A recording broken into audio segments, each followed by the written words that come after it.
Hi, I'm Dr. Elliot Adam from ElliotOracle.com. I'm also the author of the award-winning Fearless Tarot and the upcoming Tarot in Love, Consulting the Cards and Matters of the Heart, which is available for pre-order now wherever books are sold, and is also going to be hitting shelves in January, so I'm so excited about that. It is time for this week's Oracle Reveal. So earlier today on Instagram, I placed up a photo of 3 different animals, and I asked you to use your intuition and just ask yourself which animal's calling to you, because that animal has your message. And the 3 animals were the honeybee, the otter, and the eagle. So if you're just joining me now, ask yourself which animal's calling to you, because that animal holds your message. For those of you who picked the humble honeybee, the card says work ethic, camaraderie, and drive. And the honeybee is the animal that gets busy and gets the sweetest results. So if you're attracted to honeybee, this could be a time when you're really pushing for a goal. It might require a little extra effort right now, but you also want to have a little bit of sip of that honey as well. You want to infuse the current task with a bit of joy, so it's not just this drudge. First card for honeybee is where it's best to place your focus. And look at that, we get the world card. The goddess on the world card holds 2 white wands, and we only see this white wand on one other card in the Rider-Waite-Smith deck, and that's on the magician card. And she holds the wand in her right hand like the magician, which means she's a master at manifesting. She's a master at sending things out into the world. But she also holds a wand in her receptive left hand. And so what this could indicate right now is that you want to balance what you're devoting and giving your energy to with what you're also receiving. And so again, like I was saying with the honeybee, it's like, yeah, you do need to work, but you also need to taste the honey right now as well. Because with the world, it's saying something's coming full circle. You're completing a major life chapter, and this is going to be significant. The second card is going to be advice from your inner wisdom if you pick the honeybee, and we get the 10 of Pentacles. This is often a card of community, family, stability, but it's also, for me, a card of legacy. And it really indicates that the efforts you're making right now are going to be so important for the long-term success for you right now.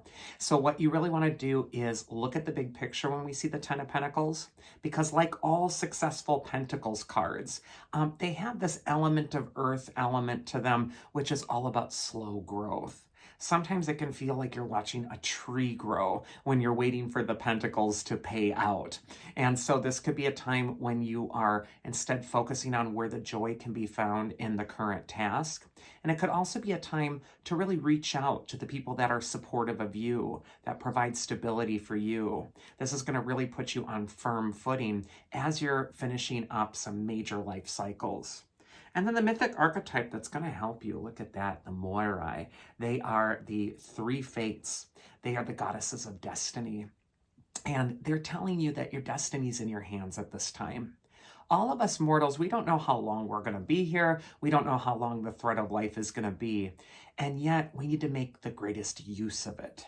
So the fates are telling you, you get this strand of life, you better make that life the best life that you can at this time. And then also the Moirai are telling you that a lot of the intersections that are happening right now with your intuition are fated. These are things that are meant to be. They're baked in the cake. There's a higher pattern going on here, and you need to just follow the lead. So pretty powerful time for honeybee. Second card is the Otter, and the card says positivity, imagination, and playfulness. And if you ever see otters at the zoo or in nature, they're constantly playing, they're swirling around each other, they're having a good time. And otter is also associated with feminine energy. And so this could be a time when you're, again, receptive, you're going with the flow, you're allowing yourself to bend. First card for Otter is where it's best to place your focus. And we actually get the 5 of Swords, which can be frustrating when we see it because it says that it feels like you're overwhelmed. You're taking on a bit more than you can handle. And the key with this card is to prioritize, to not try to do everything all at once, at the 100, at 100, but instead to really, be moderate. Maybe even take one thing that's really important, prioritize that, and let some of those other side tasks go for right now. This is a time to be rational and not to get overwhelmed emotionally. Also, your emotions could be clouding the current situation. You could be looking at things a little bit more negatively because it feels like something. And yet the myopia and the feeling might not necessarily recommend or represent the truth.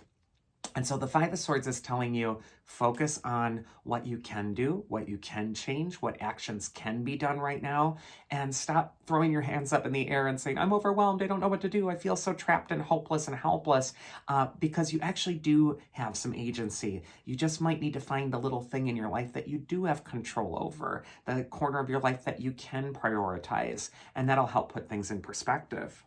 The advice from your inner wisdom, there it is the Strength card. And the woman on the Strength card wears the white gown. She represents your higher self, your spirit. And she's taming the lion. And for everybody, their lion is different. For some people, the lion represents their fear or their anger or their ego or an addiction. And either way, the woman on the Strength card reminds you that it's time to exercise some self-control. You don't need to beat up your inner lion. You don't need to beat yourself up. Instead, you need to tame the thing that feels unruly at this time, and instead subdue it with good choices. So this is going to be a time when you're making a new routine, or you're seeing the goal that you have and it's overwhelming, but you're like, no, I can do this if I start here, and if I start exercising self-control in this area of my life, the rest is going to fall into place. And finally, the mythic archetype that's going to be helpful is Uranos. He's the sky father in ancient Greece. And he has to do with that element of air. He also has to do with the external world, its rules. Sometimes it's rigid limitations. And yet you're needing to work through those things. It's time to step out into that wider world, and also to be confident toward what it is that you're trying to manifest. And maybe look at things from the perspective of the stars. That's going to help you see things in a wider context. And finally, we got the Eagle card. And this card says clarity, inspiration, and insight. And if you're attracted to eagle, much like I was saying with getting the perspective of the stars, the eagle circles from high above. He puts things in perspective. He's also an archetype for spirit or spirit work. This could be a time when you're really listening to what Spirit's telling you, not just in the positive, happy messages, but also in the messages that might have a bit more gravity at this time. First card for Eagle is where it's best to place your focus, and we get the King of Wands reversed. Now, upright, the King of Wands is a competent leader. He's strong. He's the survivor. But when he comes up reversed, he could indicate that there is a little bit of a challenge going on with your own self-confidence. You might not be believing in yourself as much right now. This might be a time to reacquaint yourself with your personal history. Look back at how long it took to get here, and look at the survivor that's within you that survived all those trials and tribulations and got you to this point. And so now, why would you fear that suddenly you're going to just drop the ball and everything's going to revert to some sort of chaos when you know that you're competent, you're able, and you can do this? So the King of Wands is all about reminding yourself of your own courage, and also standing in your own strength and using your own personal history as evidence for how you can get through your challenges. Next, we got the advice from your inner wisdom, and we get the Queen of Pentacles. The Queen of Pentacles also has an eye on the long game. She is the goddess archetype of the minor arcana. She mirrors the major arcana's Empress. And the Queen of Pentacles is in her garden. She's focused on the coin. She's focused on what she's growing. Things are coming into fruition over time.